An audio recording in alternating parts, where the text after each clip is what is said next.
नमस्कार। आज 1 मई महाराष्ट्र दिन की आप सभी लोगों को बहुत सारी शुभकामनाएं। ये शुभकामनाएं देते वक्त आज आप और हम कोविड की परिस्थिति से गुजर रहे हैं। कोविड की परिस्थिति को नियंत्रण में लाने के लिए सभी सरकार और जनता के सहयोग की ज़रूरत है। वैक्सीनेशन को लेकर जो आम आदमियों में, जनता में एक कन्फ्यूजन का माहौल है कि वैक्सीनेशन लेना चाहिए या नहीं लेना चाहिए, मेरी आप सब लोगों से ये विनती रहेगी कि आप international TV channels, news channels को देखिए, जहाँ पे पूरी दुनिया के अंदर जो डेवलप्ड नेशंस है या अंडर डेवलप्ड नेशंस है, चाहे अमेरिका हो, यूके हो, फ्रांस है, जर्मनी है, स्पेन है, साउथ अमेरिका हो या साउथ ईस्ट एशिया है, तो सब जगह लोग जो हैं वैक्सीनेशन ले रहे हैं। आपके पास कई वीडियोस आ रहे हैं जिसको कोरोना हुआ है उसके लंग की परिस्थिति HRCT के और एक्सरे के ज़रिए आपको दिखाई पड़ती है, और ऐसे भी वीडियोस आपके सामने आ रहे हैं कि जिसमें वैक्सीनेशन लेने के बाद लोगों को कोरोना हुआ है। तो दोनों का डिफरेंस आपके नज़रों के सामने है। अमेरिका के सर्वे ने ये बताया है कि वैक्सीनेशन लेने के बाद 0.0005% लोगों को सिर्फ कोरोना हुआ। दोस्तों, वैक्सीनेशन लेने से कोरोना का इम्पैक्ट एकदम कम हो जाता है। ये बात इंटरनेशनल लेवल पर WHO और तमाम ऑर्गेनाइजेशन के माध्यम से लोगों के सामने आ चुकी है। हमारे देश में मीडिया ब्लेम गेम में लगी हुई है, सेंट्रल वर्सेस स्टेट्स, और उनको इससे अलावा दूसरी कोई चीज़ें नज़र नहीं आ रही है। मीडिया का काम है कि उसने वैक्सीनेशन लेने से क्या बेनिफिट होगा ये बताना चाहिए। बहुत कम मीडिया शायद इस बात को बता रहे हैं। इसलिए मेरी आप सब लोगों से गुजारिश है कि आप लोग वैक्सीनेशन लें। मैंने देखा कि इस रमज़ान महीने की जब शुरुआत हुई है और लोगों ने ये कहा कि नहीं, रमज़ान चल रहा है, हम वैक्सीनेशन नहीं ले सकते, तो एक रोज़ा अगर छूट गया तो आप ईद के बाद भी वो रोज़ा रख सकते हैं। कुरान शरीफ में और हदीस में इसकी इजाज़त दी गई है।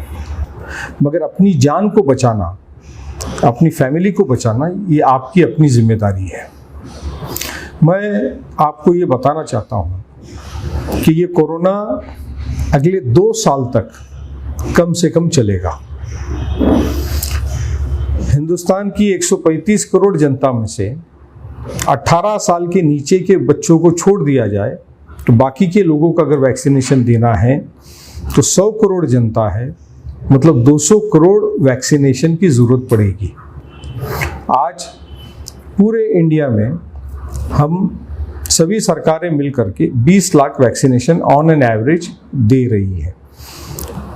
वैक्सीनेशन की उपलब्धता, सिस्टम्स, सेंट्रल और स्टेट गवर्नमेंट का सप्लाई चेन, प्राइवेट इंस्टीट्यूशंस का उसमें इन्वॉल्वमेंट, ये सब होने के बावजूद भी हम 20 या 25 लाख ही वैक्सीनेशन दे पा रहे हैं। 200 करोड़ जनता को वैक्सीनेशन देना, इसका मतलब तकरीबन 18 महीने कम से कम लगेंगे। और इसके बीच में ये जो कोरोना वायरस है, इससे जो पीड़ित लोग हैं वो केसेस होते रहने वाले हैं। इसलिए आपको, हमको अगले 2 साल की तैयारी करनी है।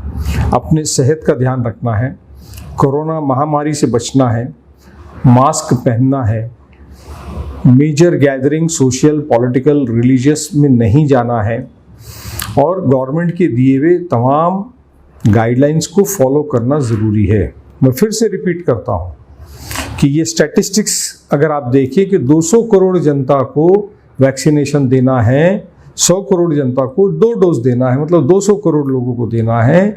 अगर आपने 20-25 लाख हर दिन भी दिया पूरे देश में, तो आपको 2 साल पूरे लगने वाले हैं। और इस बीच में ये परेशानी आपको हमको झेलनी है। हॉस्पिटलाइजेशन, ऑक्सीजन की कमी, मेडिसिन्स की कमी, डॉक्टर्स, पैरामेडिकल स्टाफ, नर्सेस की कमी, ये ओवरनाइट क्रिएट नहीं हो सकती है। ये जो स्किल्ड मैन पावर है हेल्थ केयर सेक्टर का, डॉक्टर ओवरनाइट नहीं बन सकते। आपको हमको इंटेंसिवनिस्ट की ज़रूरत है, मेडिकल एमडी चेस्ट फिजिशियंस की ज़रूरत है, आईसीयू नर्सेस और आईसीयू पैरामेडिकल स्टाफ की ज़रूरत है। ये ओवरनाइट कोई भी सरकार पूरी दुनिया में क्रिएट नहीं कर सकती। हम तो बहुत बड़ी डेमोक्रेसी है, 135 करोड़ की आबादी है। तो मेरी आप सब लोगों से आज महाराष्ट्र दिन पे ये विनंती है कि मेहरबानी करके जैसे ही वैक्सीनेशन फिर से उपलब्ध होती है तो वैक्सीनेशन लीजिए, और इसमें किसी भी प्रकार का, किसी भी लोगों का व्हाट्सएप ज्ञान या सुनी सुनाई बातों पे भरोसा ना करें। अपना, अपने परिवार का और इस देश का ध्यान रखिए। धन्यवाद। जय हिंद, जय महाराष्ट्र।